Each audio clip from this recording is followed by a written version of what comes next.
ndeko lelo na loti tala molai ya ndoto Franco Luambo Makiadi de mi mort. Yorgo le grand maître alobi na ngai tchala ma petite boni mboka nalobi ne vie mboka ekufi mboka etengami pasi na pasi vie bato baza kolela bamama baza kolela nzala epai misala mpenza ntoka ezali te pasi eleki alobi na ngai tchala mwana mamamu nationale napesi yo pouvoir napesi yo mpenza pouvoir sala oyo mosala onga naza kosala yemba ndenge nga naza koyemba lobela peuple nalobi bien yemba sala mosala lobela peuple nayebisi epie ka ndenge olobi nakoti studio nakoyemba esika ozali vi okoyoka sango na ngai okoyoka vraiment sango na ngai en tout cas à compter de maintenant là naza déjà na kati ya studio naza koyemba nzembo nazosala nzembo ya makasi natie mai na monoko te oyo nyonso nayembi oyo na koyemba oyo bokoyoka na kati en tout cas botuna ngai te botuna Luambo.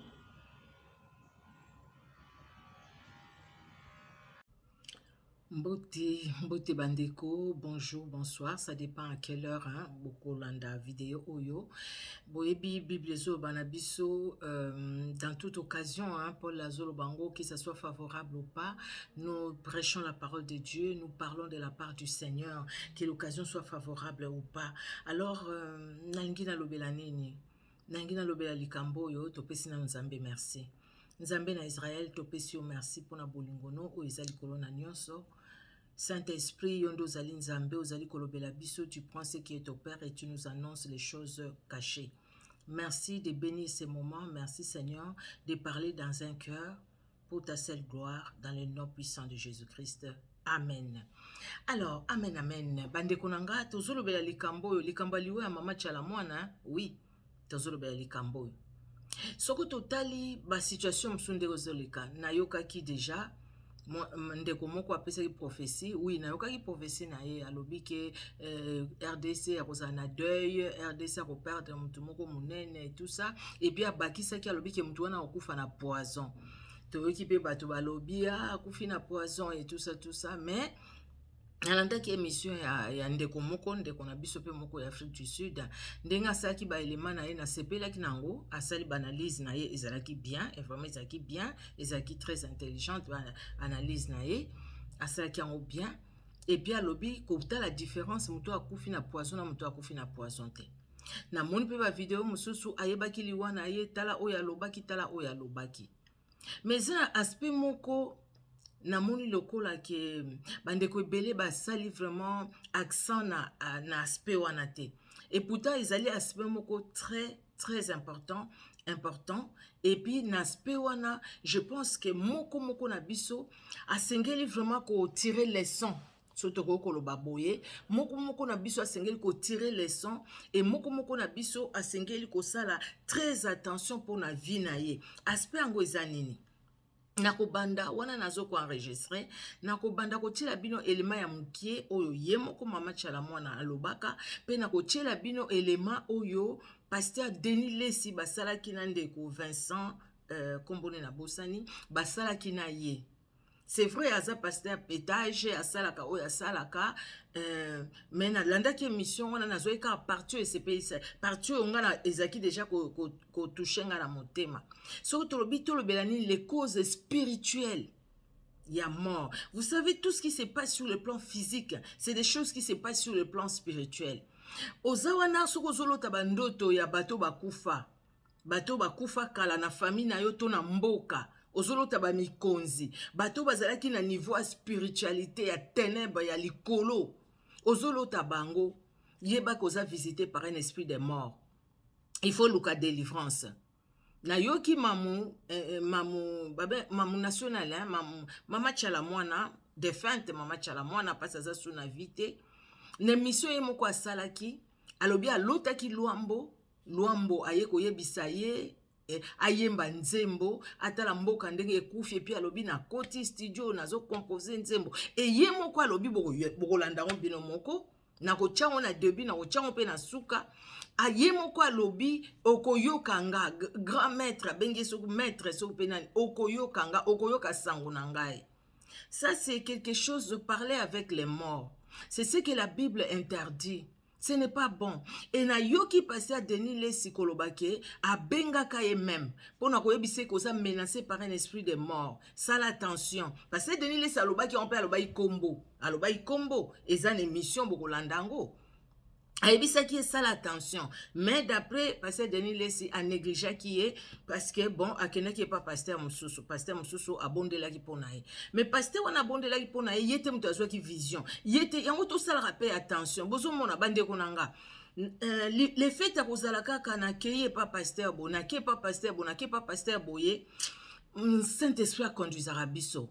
Likambo salinga pasi pona nini parce que nazoye balisusu émission moko défunte Marie Misamu asalaka na nani kutu na ebisute soki boza na souvenir émission wana wana va kufa azoyebisa ya lobi ndenge naza bien te nazolota bandoto bato bakufa nazomona ndike bato bazolandanga nsima vraiment naza bien te ya azoki yango kaka émission alobi pe mais après peut-être ye moko pa kena ko mona basali na nzambe na yebite azali pe mosali na nzambe ye moko et ça bondela ki ye moko mona yi basali na nzambe msu pona soutien prière na yebite mais vraiment dans la Bible zo bana biso Dieu parle tantôt d'une manière tantôt d'une autre, n'est-ce pas que Dieu nous parle, n'est-ce pas que Dieu nous avertit, quelle que soit la situation Dieu nous avertit même kutu bato ba yebi nzambe te bazwa ka avertissement ya nzambe et bongo ba o ba yebi nzambe prière ezalaka ateke na ketika na mais tout ça le rappelle attention à Onzambe azolakisa biso. Donc so totali cause spirituelle ya mama Chalamwana cause spirituelle ezalaki wana et puis ye moko azala rappelle investi na babiloko abokoko babiloko wana et ça respecter yango comme il faut point d'interrogation et yebaika ye moko lelo azana bon moité à répondre pe bisoté. Oyo makambo ye moko amoni Luambo sololi na ye et puis azoloba ne koyoka sango tango zolo azayi koloba pardon ye azana bomo isute tango azayi koloba okoyoka sango ezaki azayi koloba na nani mutu akufa kende et puis asalaki nzembo ndoto ya Luambo a décrit la situation de Yozoleka na mboka ba pasi na mboka et tout ça ponga na landi yango na yebaki yango te kaka partie ya ba émission tango na yoke émission na yewana na lobi mais ça c'est terrible na moni ndoto a Luambo na lobi bon na landa pe nzembo yango na landi ezali kama mabe na kati te ezali kambo pe batebele bazo décrier au fait situation na mboka ezo bongate ba mama bazo lela bato bazo sala misala ezaka pasi et tout ça asali nzembo na ye. Mais pour cela, il a fallu vraiment ayoka maloba ya mutu akufaki et puis asala pendant que yemoko vivante, yazaki vivante, azomona exactement makambo ndenge zoleka. Toke na Bible bande konangai, parce naza mosali na nzambe nyonso ezali na kati ya Bible. Na kotanga passage ya liboso na Deutéronome 18, 10 à 12. Bible lobby, qu'on trouve chez toi personne qui fasse passer son fils ou sa fille par le feu, personne qui exerce le métier de devin, d'astrologue, d'augure, de magicien. Pardon, d'enchanteur, personne qui consulte ceux qui évoquent les esprits ou disent la bonne aventure, personne qui interroge les morts, personne. Les morts sont morts, il n'y a plus de relation entre les vivants et les morts. Mutu akola mukalobi na lota ki mutu songolo akufa aye ko kopesa nga na ebite soko nini apesi yo soko eloko nini tala ke eza esprit de mort ezolanda yo bato bakotaka en contact omona liwa moko eza quelque part omona mutu akota en contact na mutu akufa o alobi boye biloko na tikaki boye na boye wana ezali babenga ngo nécromancie bato baza kokota bazosala divination en invoquant les morts et ezali kamuzambe apekisi nzambe apekisi likambo wana parce ezali oyo ezali kokumisa nzambe te. Tomoni na Bible na nini ya Samuel, hein, so tokei na 1 Samuel 28 nazotanga yango directement. Donc 1 Samuel chapitre 28 awa verset eza mulaye de 1 à 25 tozomona histoire ya Saül ntango akendeki kokutana na mwasi wana wazali kosala divination po abengela ye esprit ya moto akufa. Ayokaki ye moko déjà à l'époque ayebaki très bien que mwasi wana abangaki parce ye moko aboma bato bazali koconsulte bamort parce ezalaki une abomination na Israël. C'est une abomination. Mais tokotanga na passage moko totanga verset 7 hein, pour toza mulaite mais tokotanga de 1 à 25 biso moko na bandako. Et Saül dit à ses serviteurs, cherchez-moi une femme qui évoque les morts et j'irai la consulter. Ses serviteurs lui dirent, voici à Andor il y a une femme qui évoque les morts à Keikuna. Et pourtant la femme lui dit quoi? Le verset 9. La femme lui répondit, voici, tu sais ce que Saül a fait, comment il a retranché du pays ceux qui évoquent les morts et ceux qui prédisent l'avenir. Pourquoi donc tends-tu un piège à ma vie pour me faire mourir? Parce que c'était Saül lui-même qui s'était déguisé pour consulter les morts. Et pourtant, qui bien que consulter les morts, c'était un péché. Dieu a interdit ça. C'est une abomination. Jésus-Christ est vivant. C'est comme les gens qui prient les saints. Vous priez quel saint? Oh, Santouboye, Zalanabiso, Santouboye, Zalanabiso. Ça, c'est faire entrer en contact avec les morts, les esprits, les morts, des morts. La seule personne qui est vivante, c'est Jésus-Christ de Nazareth. Jésus-Christ est mort, il est ressuscité. Mais pourquoi chercher les morts au profit des vivants? Ou pourquoi chercher les vivants parmi les morts? Ndele moko alobaki na basi oyo ange alobaki na basi oyo akendeki koluka encore à Jésus-Christ. Jésus-Christ azaki déjà sécuit. Jésus-Christ est vivant et Jésus-Christ veut que nous puissions l'invoquer. Lui, il est vivant. Il est vivant. Invoquons Jésus-Christ. N'allez pas invoquer les morts. N'allez pas prier les saints. Donc toi qui vas prier les santoutel, yom tokendaka, santu soko nani, zala na biso, le salela boye, biso boye na boye, ozana kati ya nécromancie, ozana kati ya divination, ozana kati ya abomination, ozana kati ozali ko benga ba esprit de mort kati na bomo ino pe kati na libota na yo. Lelo famille mobimba ya mama chala mwana bo sengeli koluka Yesu Masia tibotika kaka koluko otikeli biso nini otiki biso pauvre. Ça c'est une honte. Bolingaki ye ou bien bolingaki ete bolingaki nde bozui na ye. C'est vrai qu'à un moment azaki na biloko ebele. C'est vrai qu'à un moment azaki mwasi ya moko wa président azaki na biloko ebele. Oui to yoki yango to landi on a be mission azaki na biloko ebele, mais après to landi pe be mission mususu ba botolaki biloko yango e koma kilika ki bombanda et ça ki bo mais oh eza très important ezali âme ya moto ngana kase peut-être que bande connaître ba kolela bakoloba toza kondimake apesa ibo moine na Jésus-Christ boy tout ça le quoi pas ok église mais bango bazotala plutôt biloko totikali pauvre totikali boy mais âme eza très important biloko wana taso bozwa ki yango boko se réjouir nango après boko perdre yango bomoni bandeko ba conséquences c'est belé likambo ko se lié na l'esprit des morts. La conséquence c'est belé.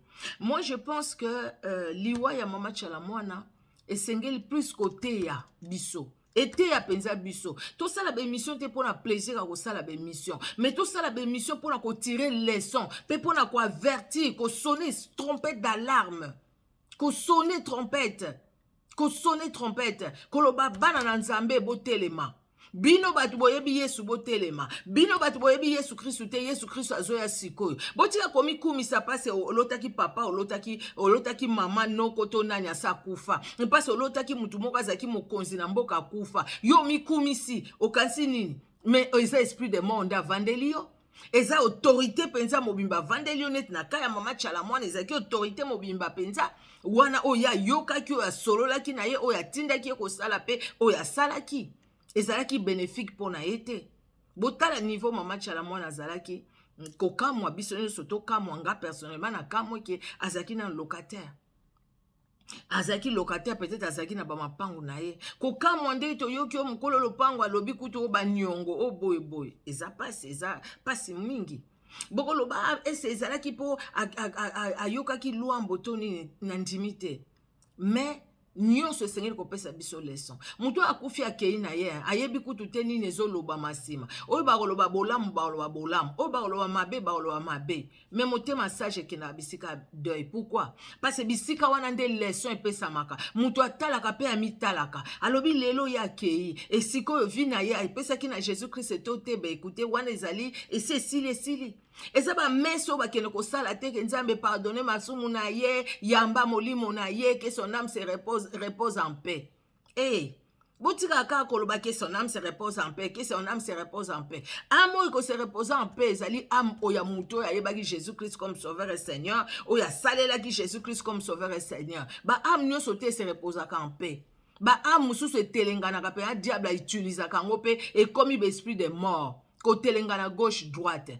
Pona yango esengeli moko na moko a réfléchir et puis moko na moko a pesa bomoi na ye pa na Yesu Masia. C'est ce qui est important. Alors, dans 1 Chronique 10:13, Bible lobi Saul mourut parce qu'il s'est rendu coupable d'infidélité envers l'Éternel dont il n'observa point la parole et parce qu'il interrogea et consulta ce qui évoque les morts. Saül mourut. Saül. Et ça, Saul de Tarse, c'était Oyakomaki Paul, mais Saül. Oya Salaki na période à Samuel. Oyo David a yaki ko remplacer. Oyo Nzamba alobaki na Saül que j'ai trouvé un homme, le fils d'Isaïe, l'homme selon mon cœur, parce que Saül ne voulait pas écouter Dieu.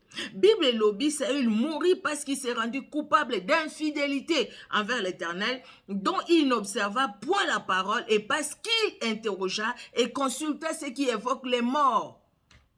N'allez pas consulter ce qui évoque les morts. N'allez pas dans une église, na monaki mususu église mususu, mutu moko na kala bakata téléphone.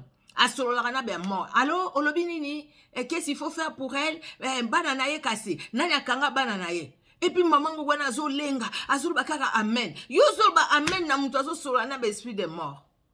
C'est-à-dire que atie yo na kati wana, enrôlé yo na kati wana, yo moko pe se retrouver na kati wana. Et en plus, azolo ba sur banana yo. Voilà comment ozo tekisa yo moko banana yo. Réveillons-nous. Toujours dans la Bible est clair. Il y a que Jésus-Christ qui peut nous révéler les choses cachées. Allo bien au pays moko.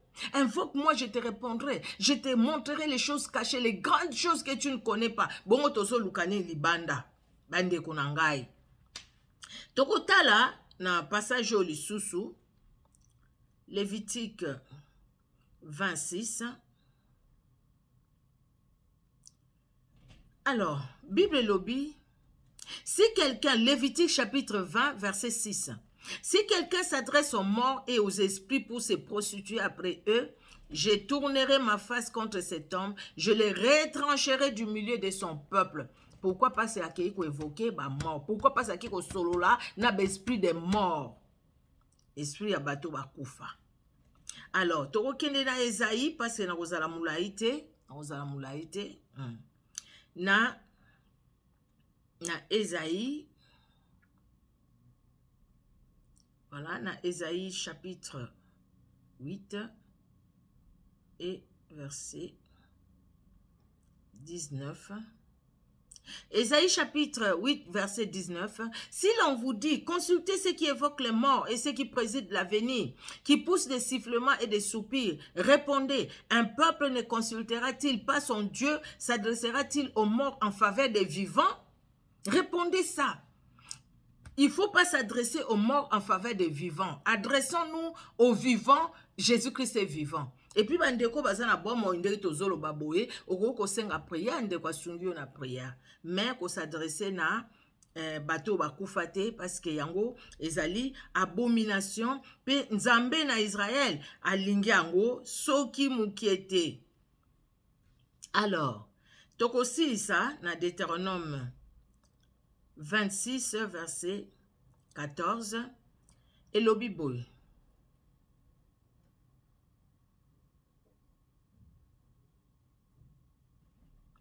Je n'ai rien mangé de ces choses pendant mon deuil, je n'ai rien fait disparaître pour un usage impur, et je n'en ai rien donné à l'occasion des morts. J'ai obéi à la voix de l'Éternel, mon Dieu, j'ai agi selon tous les ordres que tu m'as prescrits. À l'époque, c'était terrible, hein? Mais si ko liloba nzambe peut changer te. Mutu bayebi ke tel na Israël akene ko consulter mutu a consulter ba mort donc akena na divination. Bato mususu bazala wana ba message omuna mutu aza l'église o prophétesse. Mais ye ba prophétie na ye kaka na monite la kufi, na monite la kufi, na monite la kufi. Ayaka na ba prophétie te pona koloba ke repentez-vous tal likambo o nzamba lingi ko sala pona église ndeko boye marche na yo eza mabe ou bien te nzamba lingi ko sala likambo songolo pakala kaka na monite la kufi na monite la kufi suspect pona ngai suspect mais mutu na mutu ayebi ndenge ayebi o alingaka ayebi o alingaka koyoka soko lingaka koyoka bayebi soki papa no akufa to mama to soko nani oyo akufa mutu akufa na famille na bino apesi message pa prophétesse na yo to prophète na yo alobi boye boye boye wana sepelisi yo bekute eza yo sepela nango me yeba ke ozo péché oza na kati ya lisumu ozo bima na volonté ya nzambe e nzambe alingi bongo te nazotikela bino émission oyo bolanda o ye moko defente mama tchala mwana alobaka ndenga solana loambo et puis bolanda émission oyo papa Denis Lesi asalaki na Vincent ezaki émission moko constructive alobaka na ye mais omoni papa Denis Lesi problème pende yo moko lobaki yango à la suite olobi ke et pourtant, okokai ko sauver une âme. Mais le fait que okindaka bongo bongo, même olingo lo balikambo eza peut-être ndenge wana mais mutu moya yoka yo pesate. Donc changer pe mukie ko, changer mukie hein, likambo ba pétage wana pétage bon. Peut-être ko sauver une âme na message moko pe ezali ya solo tali kama mama tchala mwana yo moko lobi en émission. Okokai ko sauver peut-être une âme dans la prière, mais a préféré ko kende côté msusu parce que bon, yo moko lobi yango je préfère moko na moko yoka oyo lobi. Nzambe na lola abomba bino, abomba moko na moko bandeko, mais émission oyo e interpeller mutu moko. Vraiment na sali yango vraiment pona ko interpeller ndeko moko. Yo ndeko ozana no lié na makambo ya ba saint ya makambo ba bato bakufa, bima na situation na ozoko se détruire. Ozo tambola na esprit des morts. Jésus-Christ alingo vivre tant oyo apesi na mokilio ya se apesi biso to vivre kati na kimia et puis plus tard to zala kaka vivant mais dans la paix. À côté, il y a Jésus-Christ de Nazareth. Que Dieu vous bénisse et que Dieu se révèle dans la vie de tout un chacun. Merci Seigneur Jésus-Christ. Amen. Au revoir. À bientôt. Oh, pardon. La kanga qui n'a lutté n'a pas sa téléphone. Ndeko, lelo na loti, tala molayi ya ndoto. Franco Luambo Makia qui devient à mort. Yorgo le grand maître alobi nangai tchala ma petite boni mboka nabi nevie mboka ekufi mboka etengami pasi na vie bato baza kolela bamama baza kolela nzala epai misala mpenza ntoka ezali te pasi eleki alobi na ngai tchala mwana mama national napesi yo pouvoir napesi yo mpenza pouvoir sala o mosala o nga naza kosala yemba ndenge nga naza koyemba lobela peuple nalobi bien yemba sala mosala lobela peuple nayebisi ekie ka ndenge olobi nakoti studio nakoyemba esika ozali vi okoyoka sango na ngai okoyoka vraiment sango na ngai en tout cas à compter de maintenant là naza déjà na kati ya studio naza koyemba nzembo nazosala nzembo ya makasi natie mai na monoko te o nyoso na yembi o na koyemba o bokoyoka na kati En tout cas, botu na ngai te, botu na longa. Prophète Denilis. Ouais. Mama Tchalamouana Koufi. D'abord, un mot par rapport à lui, Mama Tchalamouana. En fait, tout un mystère, il y a ma prophétie. Ouais, maman, vraiment, c'est déplorable parce qu'il y a un star mounen. Et puis, il y a Bundi trop, dans Kabila père, Bundi trop, dans Kabila fils. C'est un très bon combattant pour les Kabilistes. C'est vraiment un bon combattant.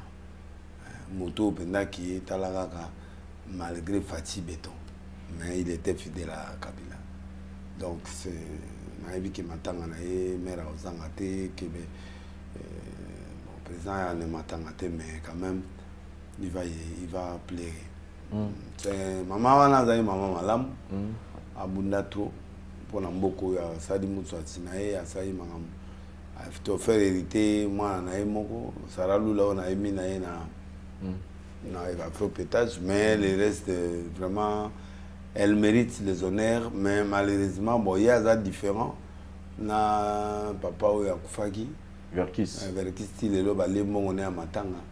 Donc, banayo kendaki wana. Toroya na lisolo papa Verkis na matanga. Omonike bakundi na noté ya yokufa. Mais maman tala okuna manaye rapide po ala ba partenaire à makasi. Sikoyo yo personnellement ozoa tant chance occasion to benga on chance to benga occasion ya ko ozoa pe moi temps ya kosola na ye ya ko partager na ye. Oui, bah moi ba temps passé oui na zoa temps.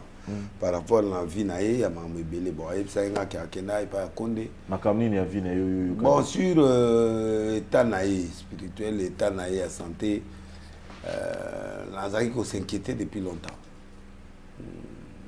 abengaye to solo là même si maman nazo mona moi ba danger il faut bonde là abina kena ina tala mona na prophète Condé na kena dia mona prophète Condé ba melay ba ji. Bon, le col qui n'est pas Condé, mais le problème c'est pas d'aller chez Condé. Ce gars qui attend, il ça bien. On a eu du nan mi balete, donc j'étais déjà proche. Dans la période de Rabi la père, tu avais été trop proche.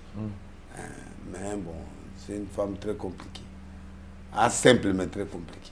Bon, elle est très compliquée. Très compliquée dans le sens que moni bah tu belé conception prophétique bah zoarango pendant mon ende bato ba baby ça trop ba on encadrement qui on a puis au moment où préparer tout ça bon c'est ça le problème. Et quand vous ba no temps ozara oloba que musicien moura munene a kufane au 2022 oyebaka déjà que ça y est ou bien boyeki no kotanga to zaï na débat oui na santa qui monta surprendre ngai vers qui c'est on ba aider musiciens tant au côté ba conflit à Koufi na conflit en pleine émission on a deux bateaux à Koufi deux musiciens net lelo dans l'émission on a moni musicien bon ya jeune à Koufi entre 60 et 30 ans en Katiwa. Après après Tchalamouana. Après Tchalamouana musicien il y a jeune en Koufa de 60 à 30 ans. Oui. Donc on a moni des musiciens mon ba oh et parmi ba ba na temps oh ba na succès ba na succès do ba o ana amoni moko na bango apesi ame pa yankolo matanga munene moko na Congo na ndenga jete mais il liwa moko trop inexplicable il y a un mystère donc ba jana liwa ya ba papa emba ba jana liwa na ba jana mo liwa moko boyi ya pepe kale ba s'attendre te ya kufa abilité ba jana liwa na mais liwa ya ba muto a kufa ana liwa ne za dû à ba retour ya biloko na ye na annoncer ngo vraiment et pas na pour na ebi pas de biso ba ke ba musicien kolandisa eloko mona ebisaka yo il y a 5 musiciens mon ba aussi là en fait wa mona penda ki ba mati pas on se sentir que ba album ezo kende album ezo bimondre ezo bimate ba plaire ezai kala album ezo bimi ori mena flamme album c'est la finition déjà il y a règne, il y a une catégorie, une nouvelle génération qui va naître. Une nouvelle génération qui va naître. Même l'Iwan est confirmé. Il faut pas bonde là, batika, va se repentir. Prophète Denilis toujours na Mama Tchalamouana. nazo garder nazo ya pena nazo au PC à 2023 big émission on parle maintenant de Mama Chalamwana. Quand vous nous dites qu'elle avait des problèmes spirituels, ezaki ya nini ezaki bazo bundisa ye to ye moko ndote mutu ya sako lota mais mort à cause en contact na mutana bo moïté d'abord c'est l'esprit des morts na Mama Chalamwana. Voilà. On a informé déjà bibliquement quand tu parles avec des morts c'est un péché. Et puis c'est non seulement un péché, c'est aussi un esprit de mort qui est déclaré dans ta vie. C'est-à-dire, il y a un esprit de mort. Parce que bibliquement, Mouto a koufi a rolobela Moutazan. C'est ça. Et puis, Dieu parle tantôt d'une manière, d'une autre. Tu peux parler par des rêves, oui. Mais raisonner l'action déjà aux esprit de mort, esprit à destruction méchante. C'est-à-dire que yo monde aux an diable a détruit. Ça, c'est l'interprétation biblique. D'abord, il y a qu'on compte en contact avec la mort. Et puis, l'homme a des exemples à bien été. Là, il y a un problème après la période où on a dans Bitumba politique. La période où on a deuxième, mon famille ou la protection et les autres, la protection de la famille. Il y avait trop de mélanges coutumières, trop de mélanges dans Katinaï.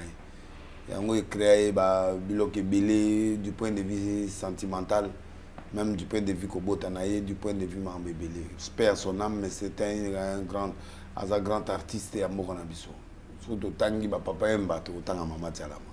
Surtout dans la basse, il va révolutionnaire dans la musique. Parce que Bilabel va y après. Bilabel va y après Nanit. Après, travailler na papa taboulay mais ta Chalamwana bimi après ma bêtise à Kenaye Moko tout ça donc voilà il faut passer l'attention deuxième lo voyez ko crucifier maman bien les ali ba tribu na ye ba loka kieto na ntango ayemba kinzembo ya Félix wana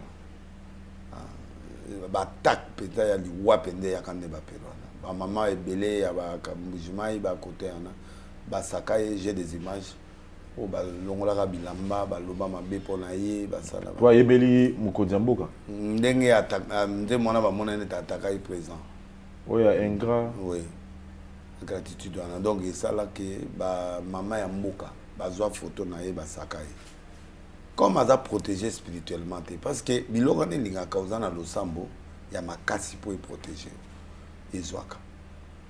Ezwaka. À partir de la dégradation de la santé, bandi, na bandi comme on a dit sombre, à comme sombre. Tant que bakangi wana à comme sombre. Alors na bandi a ko expliquer batu. Na bandi a ko expliquer bien. Banda l'autre indoto. Deuxième tant que bandi ko l'autre bandoto ya kufa. Nde wana sikoyo na moni penda ke mera zo kufa. Wana maintenant na moni penda liwa tanga do ba kamoni akutani na Luambo akutani na sayo batwana du fait que déjà Luambo est exemplété du fait que déjà bato ya mona yiwana eza bato ba kufaki et ba kufa ba liwa moko très mystérieux alors ba Luambo wana tango yo bandi ko mona Luambo aye kokuta c'est un passeur de t'appeler vient l'esprit des morts c'est ça. Parce que la prophétie est quand même il y a un esprit de mort ça. Oh bah toi mon a bambikoudi bah prophétie a bah ancestre wana ça bilo ka bato kufa bina ya lubelio.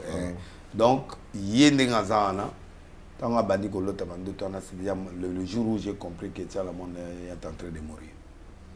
Là je suis ça. Mais à comprendre le langage na ngate. Wa pochaki. Bon on a bengaki. A négligé na ye. Bah répéter que n'est pas compte. Bon bah tu vas bosser avec le mot que ce que vous avez un problème spirituel. Ato qui pas passer le mususu. Il faut les canaux souvent pas muto à mon avis comme moi. Parce que c'est lui qui a ta révélation. Oui c'est important. Non na mon likamo pona yo. Na te sozo compagnie. Yo qu'est-ce que yo et pas ya Kabundi Alessa. Il n'a pas le feedback et loko nzambe muta permettre ngana mona yo. Alors feedback wana siko ngana monio ba détail ya information na ye. OK. Ah, c'est ça l'erreur. Au moment on a sakola musée à okufa. Là on a yepsi l'état. Oui aner. aketi na bureau na ye na ebisi na bina omona président akufi mais le président Moïse azokufa yo za sécurité il faut yebisa bi de na obana ndeni esa zo courir lokolanga ozomona na ki papa ya que nani colonel Di Capet ya na moni na ebisi que non na nzela ya colonel Vango qui est devenu général alobi na ngai ya za soda bakanga kaye kaka nabina mo président akufi bakangi yo abina soda ti bakanga ya monta beta ba 19 ans pour faire Denis maintenant c'est le problème et pas là yo ils a que le lot batou c'est vrai au PC prophétie salami tout moni que maman cha moi là danger nde batou ba négligaka en fait la prophétie ezali prophétie ezali revolver te que so ba lobi okufa ngabe na mutu mwa udima parfaitement ba uti ko sakolanga pe na okufa pona lingi mbongo olandi ete et alobi de lile sikuda ko négliger ngo a o négliger mo na ga ya danzete prophète azala ya mokete mais raison a PC ça valable te parce que après Dieu c'est l'argent au monde ngana lo ba ngo chaque jour na TV la cité que na lingi nzambe te non ça dit que tout ce que je fais, c'est en harmonie avec Dieu. Mais, tu belé, mon délice à l'ingambon, non. Papa, il y a des fois, on fait des sacrifices. Emzo, il y a un peu de expliquer, il y a un peu mon père, ça, si je sens que non, on manque aussi. Donc, que ceux qui ont le cause, on a cause à prophétie. Na okosa biso toza ba occasion ba maman livre toza ba occasion ba président Kabila toza ba occasion ba Fachi toza ba occasion ba Mikonzi. Tout quoi sur ke bangote. Spirituellement nous avons ok okosi likambo toi na presque ba konzi onyo sur maboko mais jamais na kende pas ba konzi du point de vue spirituel pour na escoquer bango non mais on retrouver que batou congolais a une mentalité moko d'abord s'il est déjà négatif par rapport à toi tout ce que tu dis il boycotte au moment biloko Kabila souffrant Rwandais baguerre nyoso Kabila tous ces Kabila il y a comme quelqu'un qui a dit tu n'auras jamais un bon témoignage chez la personne qui te déteste. Voilà. Tu n'auras jamais un bon témoignage dans mon toit